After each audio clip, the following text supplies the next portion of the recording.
Mi nombre es Luisa, y lo que te voy a contar sucedió hace 25 años. Vivíamos con mis padres, mi hermano Rubén y yo. Mi hermano era el orgullo de mi papá. Aunque nunca terminó la universidad, tenía el don de que todo lo que tocaba parecía prosperar. Mi padre le ayudó a poner un negocio, y este fue creciendo, y luego puso otro más. Así que el dinero empezó a fluir como si lo persiguiera. Mis padres creían que se casaría con su novia con la que tenía 3 años de relación. Sin embargo, no contaban con que mi hermano conociera su perdición. Se hacía llamar Sammy. Decía venir de Cuba como cantante de un grupo que se presentaba en un teatro muy conocido en la ciudad. Todo inició cuando la novia de mi hermano se fue con sus padres de vacaciones al extranjero, y él se quedó en casa. Unos amigos le habían dicho que fueron a ver a un grupo cantar, que había venido de Cuba y que traían bailarinas muy guapas, que si quería ir con ellos el sábado. Mi hermano, al no tener nada más que hacer, les dijo que sí. Cuando llegó al lugar, los acomodaron en una mesa privilegiada, casi frente al escenario. Las luces eran bajas, el ambiente cálido, y el aire tenía ese olor extraño que mezclaba perfume caro y tabaco. Pidieron bebidas, platicaron y entonces comenzó el espectáculo. El grupo salió entre aplausos, música viva, ritmos que se metían en el cuerpo sin pedir permiso. Y con ellos, las bailarinas. Eran hermosas, sí, pero una de ellas no le quitaba la vista de encima a mi hermano. Rubén dijo después que no supo en qué momento dejó de ver el escenario completo y empezó a verla solo a ella. Sus movimientos no eran tan exagerados, pero sí provocativos, medidos. En el intermedio, Sammy salió del escenario y se dirigió a la barra. Rubén se levantó para ir al baño, y cuando salió, se la encontró. El pasillo estaba casi vacío cuando él giró, y ahí estaba ella esperándolo. Hablaron, eso fue lo que nos dijo, pero cada vez que intentaba recordar exactamente qué se dijeron, se quedaba en blanco. Solo recordaba su voz, su cercanía y una sensación extraña, como si el tiempo se hubiera detenido en ese pasillo. Los días siguientes Rubén no volvió al lugar, pero el miércoles ocurrió algo que lo cambió todo. Uno de sus amigos organizó una reunión en su casa. A ese chico le había gustado una bailarina y había querido organizar una fiesta ese día porque era su día de descanso.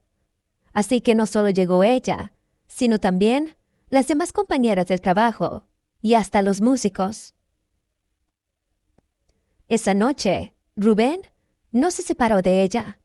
Hablaron durante horas, sin interrupciones, sin notar el ruido, la música o la gente a su alrededor. Intercambiaron teléfonos y ahí empezó lo verdaderamente inquietante. En aquella época no eran tan comunes los celulares, así que yo me daba cuenta de cuántas veces Sammy llamaba a mi hermano, porque como casi siempre yo estaba en casa, era yo quien contestaba. Rubén empezó a salir más seguido. Decía que ayudaba a Sammy a mudarse, que no conocía bien la ciudad, que solo estaba siendo amable. Mi madre no era ingenua y le preguntó directamente si había algo más. Mi hermano decía que solo la estaba ayudando. Sin embargo, algo cambió de manera radical cuando su novia llegó de viaje. Salían y pasaban tiempo juntos, pero se sentía diferente. Hasta que la tercera semana terminaron el noviazgo. Rubén simplemente dijo que ya no quería seguir con su novia, que quería algo más.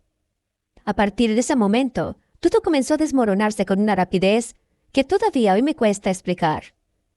Rubén empezó a ir cada vez más seguido al teatro. Al principio solo los fines de semana como cualquier distracción pasajera. Luego entre semana, hasta que llegó el punto en que prácticamente no había un solo día en que no estuviera ahí. Ya no salía con sus amigos, ya no buscaba compañía. Iba solo, siempre solo. Decía que le gustaba ver a Sammy bailar. Poco a poco dejó de tener horarios, dejó de cumplir compromisos, y su mundo empezó a girar alrededor de ella. La recogía al terminar sus presentaciones, le llevaba a casa, la acompañaba a cualquier parte, como si fuera una necesidad. Empezó a descuidar el trabajo, a alejarse de la familia, a olvidar cosas importantes, pero lo que más me perturbaba era la forma en que la miraba, No era amor, era devoción, una entrega ciega, absoluta, como si le debiera algo que ni siquiera recordaba haber prometido. 2 meses después, soltó la noticia. Dijo que se iba a vivir con ella. Recuerdo el silencio en la mesa. Mi madre dejó de comer. Yo sentía como algo se apretaba en el pecho. Pero mi padre simplemente asintió. Dijo que era hombre, que estaba en su derecho, que esas decisiones no se cuestionaban. Y así, sin más, nadie se interpuso en una decisión que le cobraría caro. Sammy dejó de trabajar y mi hermano ahora la mantenía. Incluso compraba cosas y víveres para mandar a Cuba, ya que casi toda su familia vivía ahí. Empezó a venir con él a la casa, y lo hizo demasiado bien, demasiado perfecto. Se ganó a todos en cuestión de días. Cocinaba como si hubiera vivido ahí toda la vida, lavaba los trastes sin que nadie se lo pidiera, ayudaba a mi madre con naturalidad. En poco tiempo nos acostumbramos a su presencia, hasta que a los 4 meses, de nuevo pasó algo inquietante. Sammy estaba embarazada. Rubén y Sammy llegaron ese día con una sonrisa extraña, tensa, y dieron la noticia. Mi madre se disgustó y mi padre dijo que tenía que cumplir como hombre, así que se organizó de manera rápida una boda civil. Mi madre lo miró fijamente, no dijo nada, no preguntó, no lo felicitó. Solo lo observó como si estuviera intentando encontrar a su hijo dentro de ese hombre que tenía enfrente. Después de la boda fue cuando realmente vimos la cara real de Sammy. Ya no era la mujer atenta, servicial y casi perfecta que se había ganado a todos. Empezó a cambiar de una forma rápida. Al principio decía que estaba cansada, que estaba agotada, que el embarazo la tenía débil, que necesitaba descansar, y poco a poco fue dejando de ir a la casa. Luego dejó de visitarnos Rubén, hasta que prácticamente lo apartó por completo de nosotros. Él casi no venía. Siempre había un pretexto, que tenía que cuidar a su esposa, que ella no se sentía bien, que no podía dejarla sola. Al mismo tiempo sus negocios comenzaron a venirse abajo. Primero empezó a descuidarlos, hasta que tomó la decisión de traspasarlos a uno de sus amigos. Como si ya no le importaran, como si el esfuerzo de años se hubiera vuelto irrelevante de un día para otro. Se quedó únicamente con uno, el que le exigía menos tiempo, el más fácil de manejar, y también el que le daba menos dinero. Decía que prefería eso para poder estar casi todo el día en casa con Sammy. Yo empecé a notar el cambio más que nadie, porque aunque lo veía menos, cada vez que regresaba era como si fuera otra persona. Se fue alejando de nosotros. Ya no se quedaba largas horas, ya no platicaba, ya no reía. Empezó a venir únicamente algunos domingos a comer, y cuando Lucía llegaba, se sentaba, comía y se iba, siempre con prisa, siempre mirando el reloj, como si alguien lo estuviera esperando o vigilando. Y su aspecto era lo que más me inquietaba. Comenzó a verse demacrado, con ojeras profundas, la piel opaca, el cuerpo cansado. Era como si no descansara nunca, como si algo le estuviera drenando la energía día tras día. Mi madre lo notaba también, pero cada vez que intentaba decirle algo, él respondía con molestia, con una irritación que no era propia de él, como si cualquier intento de acercamiento le resultara insoportable. Cuando nació el niño, todos fuimos al hospital. Recuerdo ese momento con claridad, porque en cuanto lo vi, lo supe. No había aparecido, ni en los ojos, ni en la piel, ni en los rasgos. No había absolutamente nada de mi hermano en ese bebé. Era como si la sangre misma negara el vínculo, como si algo no estuviera bien desde el origen. Pero nadie dijo nada, nadie se atrevió. Lo más perturbador era que mi hermano estaba profundamente feliz. Lo cargaba con orgullo, lo miraba con devoción, con amor y obsesión, como si ese niño fuera lo único que le quedaba, lo único que le pertenecía. Después de eso, Sammy empezó a cambiar aún más, pero no de golpe, sino de esa forma silenciosa en la que uno tarda en darse cuenta, hasta que ya es demasiado tarde. Comenzó a exigirle cada vez más dinero a mi hermano, más atención, más decencia, como si nada de lo que él hacía fuera suficiente como si siempre estuviera en deuda con ella. Hasta que un día dijo que regresaría a trabajar a su antiguo lugar, que necesitaba distraerse, que el encierro no era para ella, que Rubén podía hacerse cargo del bebé por las noches. Mi hermano no quería, eso era evidente, pero al final aceptó, como siempre lo hacía, sin discutir, sin cuestionar. Y así fue como Sammy regresó a la que alguna vez fue su vida. Comenzó a salir todas las noches, a arreglarse como antes. Salía y regresaba muy tarde. Y cuando regresaba, porque hubo noches en las que simplemente no llegaba a dormir.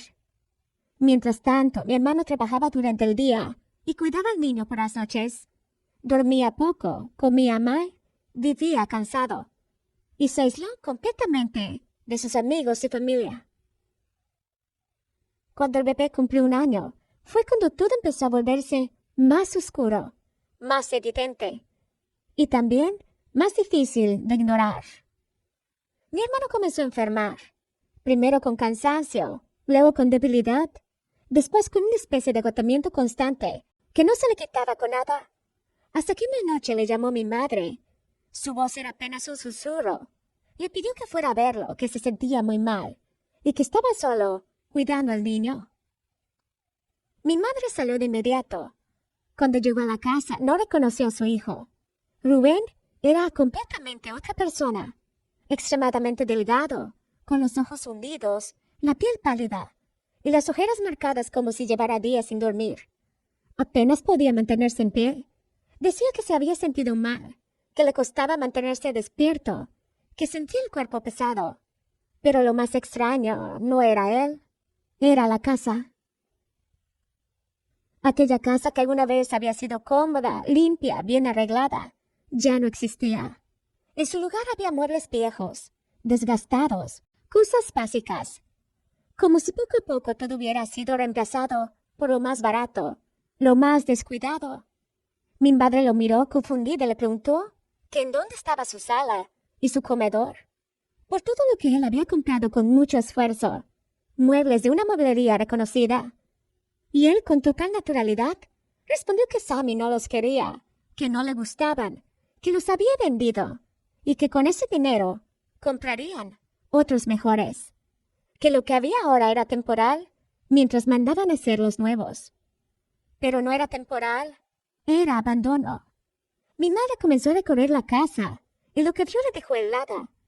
El lugar estaba sucio, descuidado, con restos de comida vieja, la cocina pegajosa, maloliente. Habían cucarachas caminando por las paredes, por la mesa, por el fregadero, y Rubén no reaccionaba. Incluso parecía no notarlo. Era como si viviera en otra realidad, como si aquello no existiera para él.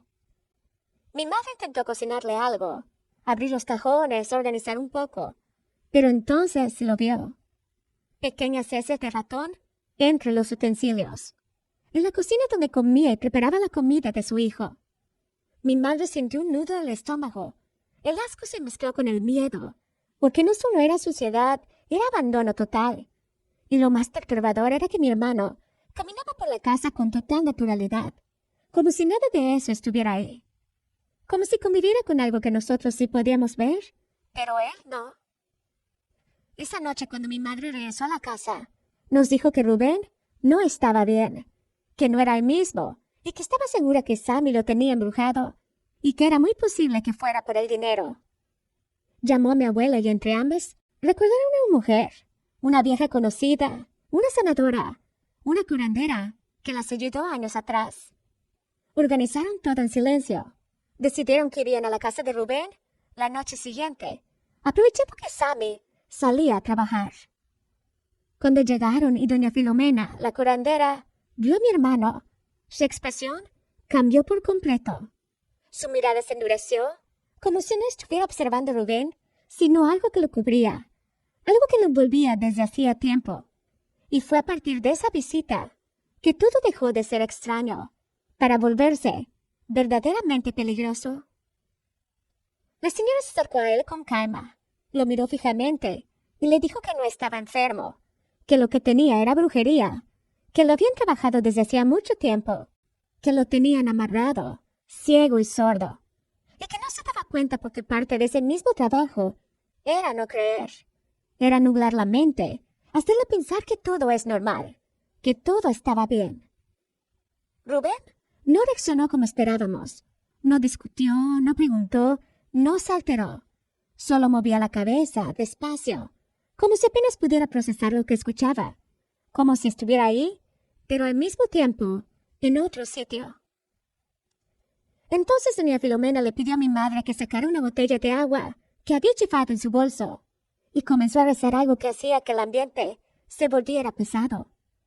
Después tomó un sartén, colocó dentro un trozo de carbón, unas hierbas secas y lo encendió con alcohol. Comenzó a recorrer toda la casa con ese humo espeso que se levantaba lentamente, impregnando todo, las paredes, los muebles, los rincones más oscuros.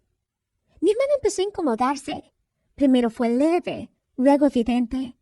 Se movía de un lado a otro, se pasaba la mano en el pecho, respiraba con dificultad, hasta que de pronto dijo que le faltaba el aire, que necesitaba salir, que no podía respirar.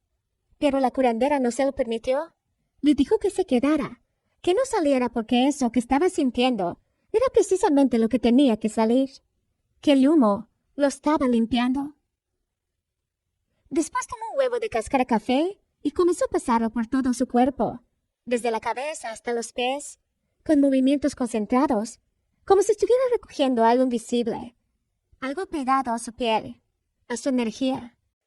Al terminar, lo guardó en una bolsa de plástico sin decir nada. Luego le entregó la botella de agua y le pidió que bebiera. Mi hermana obedeció. Dio un primer sorbo y su rostro se contrajo de inmediato. Dijo que sabía horrible, ácido, como vinagre echado a perder. Quiso detenerse, pero la señora le ordenó que siguiera, que bebiera más, que no se detuviera. Y él lo intentó, pero no pudo. Apenas tragó otro poco cuando vomitó violentamente, expulsando el líquido con un esfuerzo que parecía arrancarle algo desde dentro. Doña Filomena entonces le dijo a mi madre que aquello no sería suficiente, que habría que trabajar más veces, que lo que tenía no era sencillo, que llevaba tiempo ahí. Y justo en ese momento, como si lo hubiera sentido, como si alguien lo hubiera avisado, Sammy llegó. Entró a la casa con fuerza, sin saludar, sin dudar. Sus ojos se movían rápido, recorriendo todo, como si ya supiera exactamente lo que estaba pasando. Preguntó con molestia que qué estábamos haciendo ahí. Su voz ya no era suave, ya no era amigable. Era dura, cortante, agresiva. Rubén no dijo nada. Estaba de pie, con el niño en brazos, inmóvil, perdido. Entonces doña Filomena la miró directamente y le dijo de manera directa que ya sabía quién era, que sabía que había trabajado mi hermano, que lo tenía sometido y que lo mejor que podía hacer era irse, que soltara lo que no le pertenecía. Sammy sonrió y dijo que no, que esa era su casa, que ahí se iba a quedar, que nadie la sacaría. Mi madre, con el corazón en la garganta, volteó hacia Rubén y le pidió que dejara al niño con su madre y que se fuera con nosotras, que saliera de ahí. Pero mi hermano dijo que no, que era su esposa, que su deber era quedarse, que tenía que cuidar a su familia. Entonces Sammy soltó una risa que nos estremeció.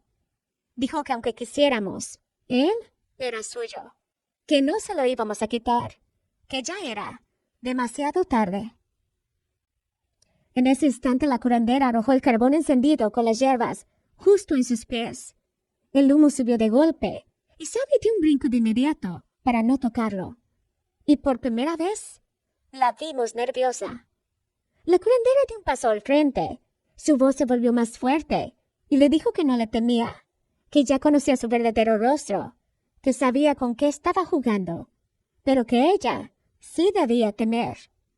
Porque la ayuda no venía de ella, sino de algo más alto, de un ser celestial, que si no lo soltaba por las buenas, lo soltaría por las malas.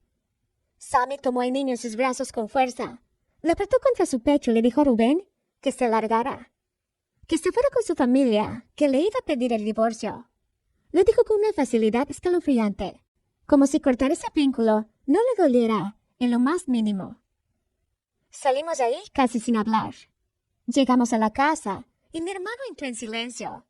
Se sentó en la casa y ahí se quedó durante un par de horas, sin decir una sola palabra, hasta que decidimos llevarlo a su antigua habitación, la cual se mantenía como él la había dejado. Doña Filomena comenzó a visitarlo todos los días. Llegaba temprano, rezaba, le hacía limpias, lo ayudaba a recostarse, le daba agua de beber de una botella que ella traía, y después le tapaba con cuidado. Le decía a mi madre que se la tenía que dar durante todo el día. Cuando pasaron 15 días, finalmente mi hermano salió de su habitación. Se veía distinto, confundido, pero presente. Lo primero que dijo fue que tenía mucha hambre. Se sentó a la mesa y empezó a hablar con mi madre, como lo hacía antes, con esa naturalidad que ya creíamos perdida. Y de pronto, casi como si nada, le preguntó si podía hacerle mole para su cumpleaños. Mi madre lo miró en silencio. Le dijo que se lo podía hacer ese mismo día, pero que su cumpleaños había pasado hacía 2 meses. Rubén se quedó paralizado. Dijo que sentía como si hubiera estado dormido durante ese tiempo, como si despertara de algo muy, pero muy profundo. Dijo que se sentía raro, como si no recordara bien, como si todo fuera un sueño mal contado. Y entonces preguntó por su hijo, que en dónde estaba. Ahí fue cuando mi madre le contó todo con cuidado. Él escuchaba en silencio. Dijo que recordaba fragmentos, imágenes sueltas, pero que nada tenía sentido, que muchas cosas le parecían irreales, como si no hubiera sucedido en realidad. Días después, llegó un hombre a la casa. Traía unos documentos. Era el abogado de Sammy con los papeles del divorcio. Las exigencias eran absurdas. Sammy pedía la casa donde vivían, que era propiedad de mi hermano.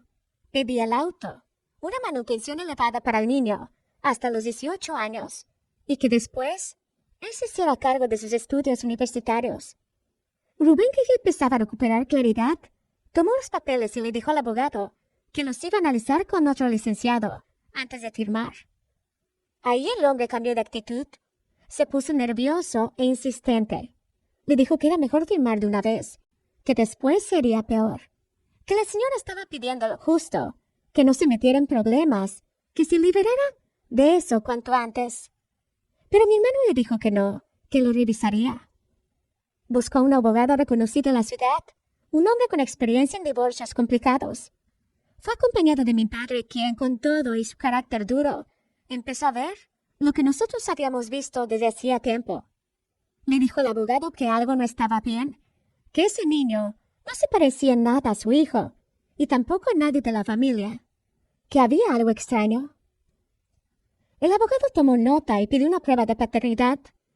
Cuando la notificación llegó a Sammy, no tardó en aparecer.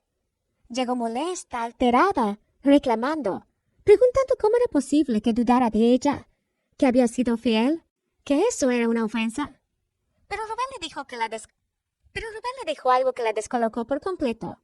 Le dijo que si quería y dinero, entonces hiciera la prueba, y listo.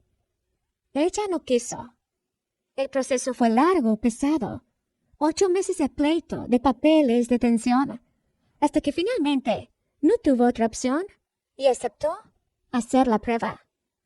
Y como todos lo imaginábamos, el niño no era de mi hermano. Las averiguaciones sacaron a la luz cosas aún peores. Todo lo que Rubén había tenido, todo lo valioso, muebles, electrodomésticos y demás, había sido vendido por ella poco a poco, reemplazado con cosas viejas, siempre con la excusa de que era temporal, de que después compraría algo mejor, pero ese después nunca llegaba. Y lo más oscuro fue descubrir la verdad.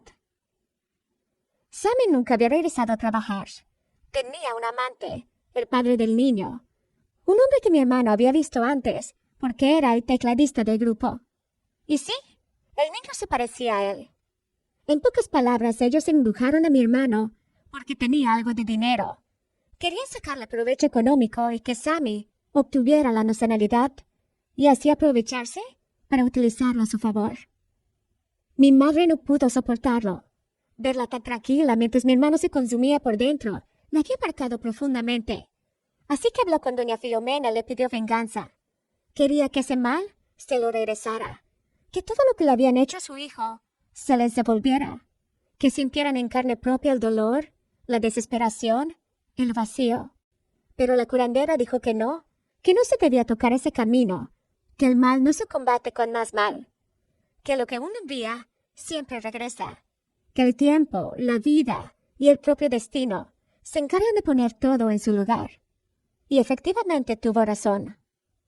Porque aunque en ese momento parecía que Sammy había salido victoriosa, la realidad fue muy distinta con los años.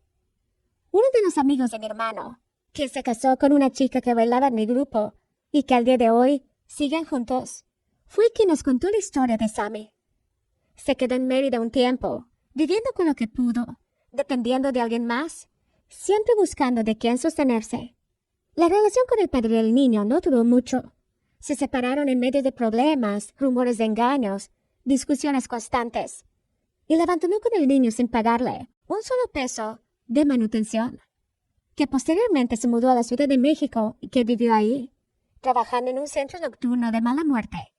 Que el niño mandó a vivir a Cuba con los abuelos para poder abrirse paso de nuevo. Que hace un par de meses revisando sus redes sociales vio una foto de Sammy, pero que la vida no había sido buena con ella. Había enviado una solicitud de amistad, pero descartaron la publicación. Y mientras tanto, en contraste, mi hermano logró reconstruirse. Le costó, pero lo logró. Conoció una buena mujer con quien formó una familia y tuvo 3 hijos. Levantó nuevamente sus negocios y aunque nunca volvió a ser exactamente el mismo, se convirtió en alguien más fuerte y más desconfiado. Y aprendió que cuando algo se da demasiado rápido, hay que pensarlo 2 veces, porque puede ser que no tengan tan buenas intenciones.